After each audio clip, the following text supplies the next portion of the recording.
into it. Let's get into it. Let's see what I'm gonna cook up for you this weekend, you guys. But yeah, there's that cold front. It's now to the south of the state, and yeah, things really quiet behind it. Not really any clouds, and it's going to be absolutely rain-free the next couple of days because it didn't just usher in some cooler temperatures, but some much drier air. And so when we check on dew points, you can really see that. We've got some 40s up north, 50s for the rest of the area, and a couple of 60s, a little bit more humid down to the base of the peninsula as we would typically expect. Don't really feel the full influence of that cold front as we head south of here, but really we're going to be talking very pleasant, low humidity all weekend long, right on through next week. But notice we kind of see that steady climb. Wednesday, we've got that higher dew point and that higher humidity returning back to the area.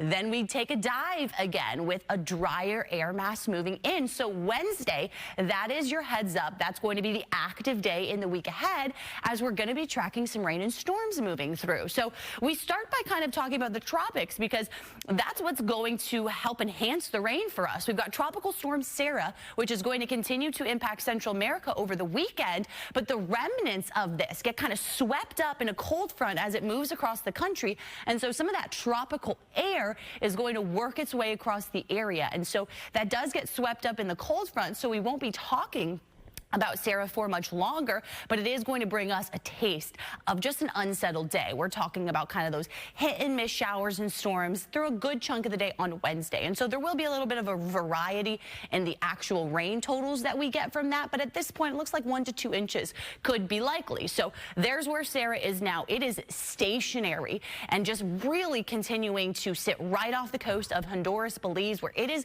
going to be a big rainmaker. That's going to be the biggest problem with this storm. You see the movement on it, stationary right now with winds 45 miles per hour. And so as this storm continues to move across Central America, it is going to be bringing a lot of rain. We're talking over a foot to be possible for parts of this area, but then it steadily weakens through Sunday and into Monday. So a good trend as the Yucatan Peninsula is really going to kind of work against that system and weaken it pretty quickly. But then there's that cold front that I was talking to you about. As that starts to move east across the country next week, it starts to pull in all of that tropical moisture. And so that's going to be the big picture.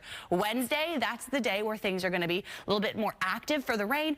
Then look at that temperature drop. It's going to be the coolest that we've had so far this season, where we're talking highs in the low 70s. So we're getting a little taste of it out there today. 60 right now in Tampa, 59 in Clearwater. But hey, those blue skies are looking pretty marvelous out there.